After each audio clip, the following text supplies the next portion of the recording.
You know that feeling when you see a great deal on Facebook Marketplace? The excitement, the rush, the thought of, wow, I'm going to get something amazing for so cheap. Well, let me tell you about the time that excitement turned into a real-life horror movie.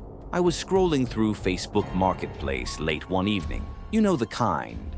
People selling random items from their attic or garage, claiming they're worth more than they are. But then I came across something that caught my eye. A box of DVDs. And not just any DVDs. A whole box of classic Harry Potter movies at a bargain price. Now I'm a movie buff. So you can imagine my excitement. I pictured myself settling in for a weekend movie marathon, popcorn in hand, with stacks of films to choose from. The asking price was a steal, way too good to pass up. So, without thinking twice, I sent a message. Now, I admit, it was pretty late, around 9:30 p.m., but I figured, why not? If the person was asleep, they'd just respond in the morning.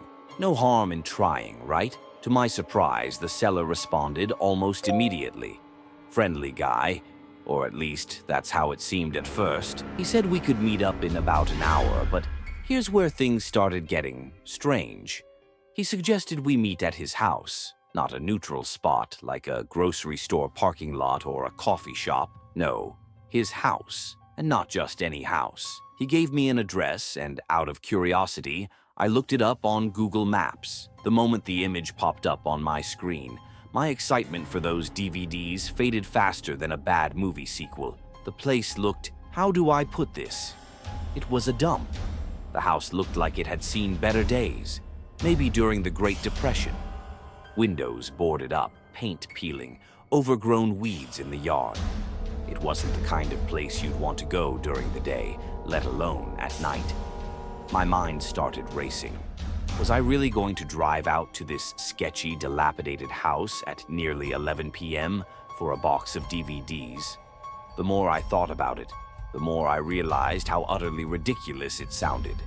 But instead of bailing right away, I tried to compromise. I suggested we meet somewhere more public, safer, like a McDonald's nearby.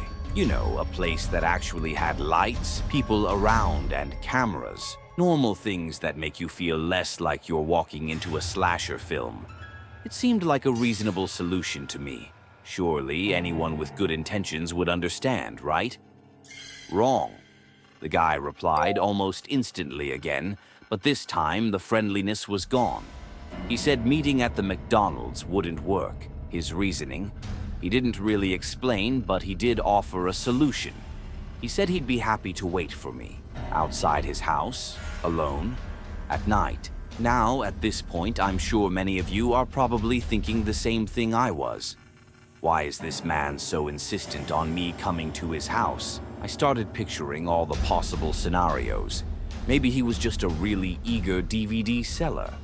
Or maybe he was something much, much worse. I was torn between wanting those DVDs and the creeping realization that my safety was definitely worth more than a box of discount flicks. The more I thought about it, the more red flags popped up. Why couldn't he meet me somewhere neutral? Why was he so specific about his house?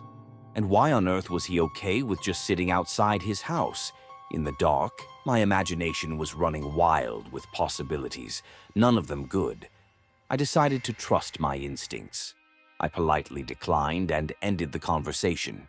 As much as I love a good deal, I wasn't about to risk my life for a collection of movies, no matter how good they might be. The truth is, you never really know who you're dealing with online.